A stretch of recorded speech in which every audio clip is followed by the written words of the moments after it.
السلام علیکم ورحمۃ اللہ وبرکاتہ۔ ناظرین کرام، سجدے کی حالت میں اللہ رب العزت سے زیادہ دعائیں مانگنی چاہیے، کیونکہ سجدے کی حالت میں اللہ تعالی سب سے زیادہ قریب ہوتا ہے بندے کے، اور دعائیں ضرور قبول ہوتی ہیں۔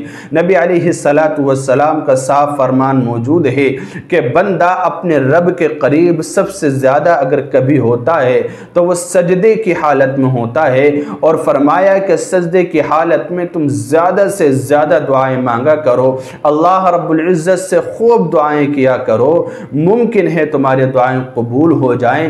تو سجدے کی حالت میں دعائیں قبول ہوتی ہیں، بندہ سجدے کی حالت میں اپنے رب کے زیادہ قریب ہوتا ہے، اور اللہ تعالی جب بندہ سجدے میں ہوتا ہے تو اللہ تعالی اپنے بندے سے بہت زیادہ قریب ہوتا ہے۔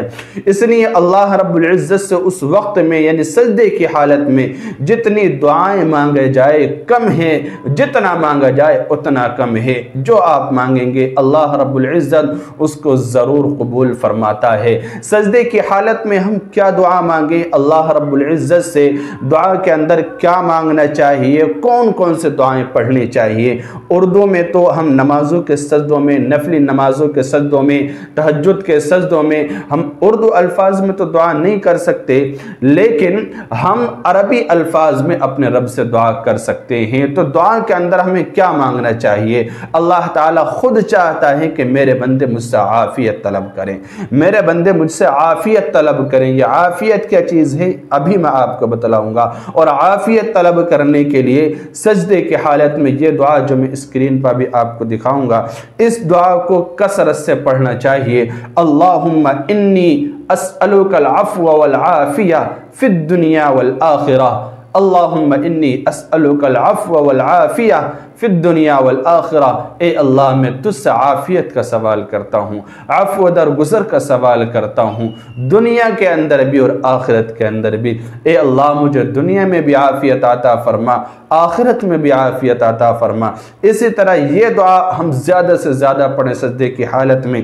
اللہم انک عفو تحب العفو فاعف عنی، اللہم انک عفو تحب العفو فاعف عنی۔ اے اللہ تو معافی کو پسند کرتا ہے، اے اللہ تو مجھے بھی معاف فرما دیجئے، اے اللہ آپ عفو درگزر کرنے والے ہیں، میری بھی مغفرت فرما دیجئے، مجھے بھی معاف فرما دیجئے۔ اللہ تعالیٰ چاہتا ہے کہ میرے بندے مجھ سے عافیت مانگے، میرے بندے مجھ سے مغفرت طلب کریں، اور اللہ تعالیٰ چاہتا ہے کہ میرے بندے میرا شکر ادا کریں۔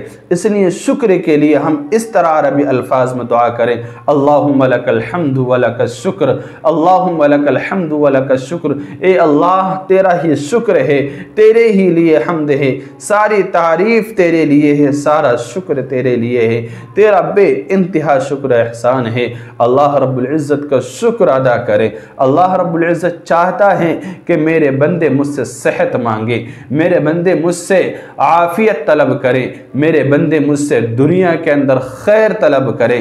اس لیے یہ دعا سجدے میں پڑھے، ربنا آتنا فی الدنیا حسنہ وفی الآخرۃ حسنہ وقنا عذاب النار۔ اے اللہ، اے میرے رب تو دنیا میں بھی خیر عطا فرما، دنیا کے اندر بھی کامیابی عطا فرما، دنیا کے اندر بھی بھلائی عطا فرما، وفی الآخرۃ حسنہ اور آخرت میں بھی کامیابی، بھلائی اور نیکی مرحمت فرما۔ یہ دعائیں ہم سجدے کی حالت میں زیادہ سے زیادہ پڑھیں، اور دنیا کے اندر اللہ تعالی چاہتا ہے کہ میرے بندے مجھ سے صحت مانگیں، اس لیے ہم یہ دعا پڑھیں کثرت سے، اللہم احفظنا من کل بلاء الدنیا وعذاب الآخرہ۔ اے اللہ ہم سب کی، ہماری دنیا کے اندر ہر بلا سے حفاظت فرما، ہر آفت سے حفاظت فرما، اور وعذاب الآخرہ اور آخرت کے عذاب سے ہم سب کی حفاظت فرما۔ تو یہ 5 وہ دعائیں ہیں جن کو سجدے میں زیادہ سے زیادہ اللہ تعالی سے مانگنا چاہیے۔ سب سے پہلی دعا اللہم انی اسألک العفو والعافیہ فی الدنیا والآخرہ۔ دوسری دعا اللہم انک عفو تحب العفو فاعف عنی۔ تیسری دعا ربنا آتنا فی الدنیا حسنہ وفی الآخرۃ حسنہ وقنا عذاب النار۔